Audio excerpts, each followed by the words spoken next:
Hi friends అందరికీ. ఇవేంటి ఇలా ఇలా ఉన్నాయి అనుకుంటున్నారు. ఇవి వచ్చేసి పొట్టు మినుములండి. ఇప్పుడు మనకి ఉద్దిబ్యాళ్ళు అంటారు కదా, అలాగా ఇవి పొట్టుండేటివి అనమాట. ఇలా పొట్టుండేటివి కూడా వాడడం వల్ల చాలా మంచిదండి. అప్పుడు కాలంలో మనం ఇలా పొట్టుండేటివి వాడుతుంటాము. ఇప్పుడు వచ్చేసి మనం ఇలా అంత పొట్టు తీసేసి వైట్ వాడతాము. ఇవి వచ్చేసి నైట్ అంతా నానబెట్టానండి. ఒక నైట్ ముందే నానబెట్టుకోవాలి. రేపు చేయాలనుకుంటే ఈరోజు నైట్ నానబెట్టుకోవాలన్నమాట.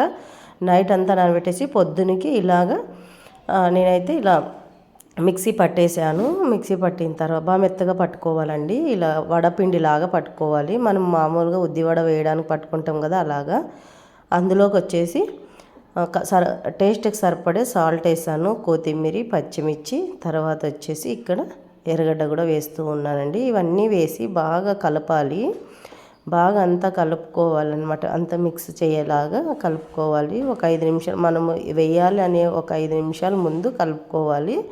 ఇలా అంతా బాగా కలుపుకొని బాగా స్పూన్తో అలా కలిపితే కలవదండి. అందుకోసమే చేత్తోనే కలుపుతున్నా అనమాట నేనైతే. అలా అంతా బాగా అన్నీ మిక్స్ అయ్యేలాగా కలుపుకొని ఒక 5 నిమిషాలు అనేది పక్కన పెట్టేసుకోవాలన్నమాట. ఇలా మిక్స్ అయ్యేలాగా కలుపుకుంటే మనకి అంతా మొత్తం ఇవన్నీ వేసాం కదా, ఎర్రగడ్డ అవన్నీ బాగా మిక్స్ అవుతాయి. అందుకోసం అనమాట. ఇప్పుడు అలా కలుపుకొని తర్వాత ఒక 5 నిమిషాలు పక్కన పెట్టేసుకోవాలి. ఇది ఆవిరికుడుం లాగా కూడా చేయొచ్చండి. ఆవిరికుడుం లాగా చేసినా కూడా చాలా బాగుంటుంది. కానీ నేనైతే కొద్దిగా వడలాగా చేశాను అనమాట. ఆయిల్లో దేవేశాను. కానీ ఆయిల్ ఎక్కువ వాడకూడదు ఇప్పుడు చలికాలము. ఏదో ఒక పూట అలా చేస్తే ఏం కాదు కదా అని చేశాను. ఇది ఇట్లా కూడా చేసి ఆవిరికుడంగా చేయొచ్చు. ఇంకొకసారికి నేనైతే ఆవిరికుడం చేసి కూడా చూపిస్తాను. ఇప్పుడుకి వచ్చేసి ఇలా చెయ్యి తడుపుకొని కొద్దిగా వాటర్లో చెయ్యి తడుపుకొని చూడండి. ఇక్కడైతే నూనె పెట్టేశాను వేడి చేయడానికి.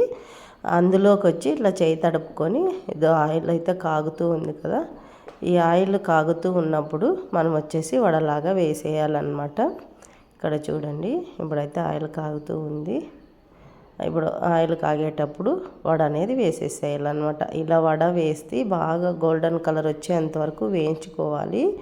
గోల్డెన్ కలర్ వచ్చేంతవరకు వేయించుకుంటే చాలా చాలా టేస్టీగా చాలా బాగుంటాయండి. తప్పకుండా ట్రై చేయండి మీరు కూడా. ఇలా పొట్టు మినుములతోనే ట్రై చేయండి, బాగుంటుంది. ఎందుకంటే పొట్టు మినుములు చాలా మంచిది ఆరోగ్యానికి. మనం అప్పుడు వాడేవాళ్ళం కానీ ఇప్పుడైతే వాడట్లేదు. కానీ వాడాలి, ఇలాంటివన్నీ వాడితేనే కదా మనకి చాలా బాగుంటుంది.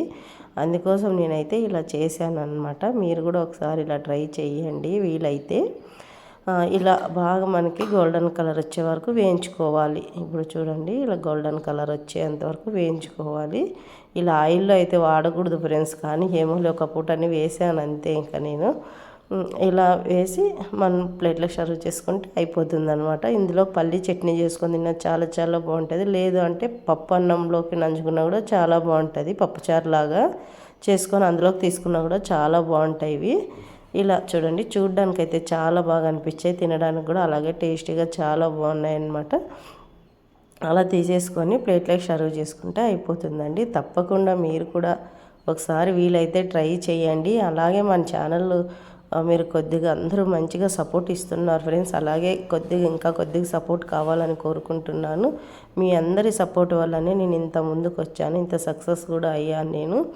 అలాగే ఇంకా ముందుకు కూడా మీరందరూ సపోర్ట్ ఇవ్వాలి నాకైతే.